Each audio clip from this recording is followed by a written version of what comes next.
What's up everyone, today we are gonna check out some Steam demos, and first up on the docket is Dungeons of Hinterberg. We first saw Dungeons of Hinterberg on the Xbox showcase last year, and it was one of the most stunning games that we saw during those showcase. But after a long year of waiting to see some more gameplay of Dungeons of Hinterberg, we get a demo. We're just right before the July 18th release. And upon launching the game, its stunning visual design was right in the forefront. The early to mid 2010 cartoon style really stuck with me. It has a hint of comic book textures to it in the background with the shadings and some of the UIs, and that really matched well with the cartoon style and that comic book touch to it. Everything from the background design, the character design, and the animations of the combat. It oozes with the stunning art style that Microbird Games is trying to do.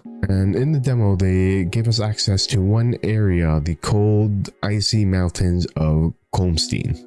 Again, the visual art and the team at Microbird really hit it out of the park with all the backgrounds and the vistas that we see with Colmstein. The moment-to-moment gameplay really reminisces of Legend of Zelda games. The combat that you encounter with is simple enough. You get your action-filled moments along with those brain-melting puzzle moments, exactly like in Zelda games. And just like in a Zelda game, you get powers for each of the zones, I believe. For Colmstein, they give you a laser that interacts with a crystal that changes the environment so you can move around the area and solve different kinds of puzzles. A demo also allows you to summon a magical snowboard. It's really fun to play around with to solve the puzzles, to do all the snowboarding acts that you would do on the slopes, and having those encounters and puzzle moments feel rewarding to go to the next zone. And some of these puzzles can be pretty difficult. The powers really make you think about your place and what you're looking at in the area, and surveying around the puzzles is kind of the bread and butter of the game. You're trying to figure out what the next steps are with the tools you have, just like any good puzzle games have. But at the end of one of the more difficult puzzles that I went through, I felt like it was a smart and clever puzzle that we went through. Some of the puzzles play with your direction, they play with the environment, the way they shift your perspective on some of the puzzles, so they can really vary in many ways, especially from the trailers that we've seen in the past year. They are more varied from what we saw in the demo. The combat system is serviceable. It's not deep, it's no Dark Souls, it's no Dragon's Dogma with all the abilities you have that connects with all the other abilities you have. It's none of that. You do have combat abilities which you unlock through the games. They're pretty simple, like a whirlwind tornado attack or a leap ground pound. So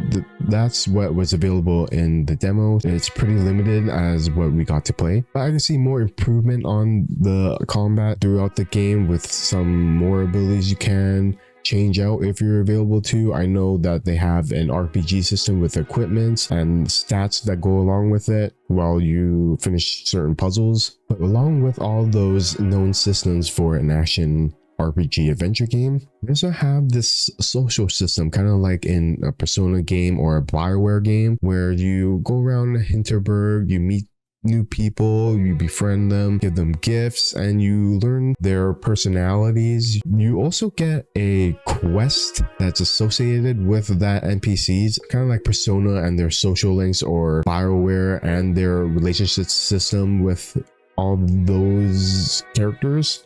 In the demo, we got to meet a influencer that wanted everyone and all the tourists to learn how to have the best day ever. So we got to learn more about Kai, his way of thinking, his go-to attitude, and the way he kind of talks is pretty funny. But those social links are something that I didn't really expect for a game like Dungeons of Hinterberg, but I think it's a nice added component to a game that is very heavily focused on the puzzles and the action, but to have more personal moments in Hinterberg and getting to know the place more, it creates a feeling that Hinterberg is a real tourist place where people want to congregate to see all the sights of the dungeons and monsters. Microbird Games is on a mission to create visually distinct single-player experiences that will take us on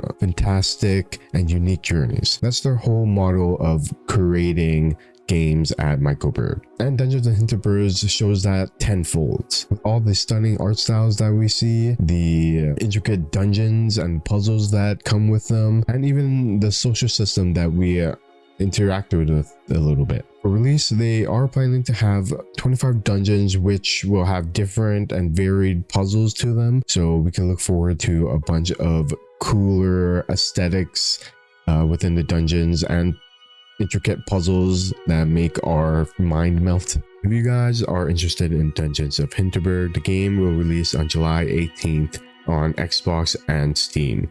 And if you have Xbox Game Pass or Game Pass PC, that will also come a day and date. There's really no excuses to not play Dungeons of Hinterberg. If you like videos like this and the demos I've been playing, please like it, subscribe to the channel to find out more of the demos that I'll be playing through the Steam Next Fest. Or if you want to catch me on some of my live streams, I stream on Twitch and here on this YouTube channel. Sub to both those channels to find out my thoughts of the live games that we've been playing. And if you want updates when I'm going live and some of the videos that I post, follow me on Twitter, TikTok, and Instagram where you will find those updates. But until then, I will see you guys later.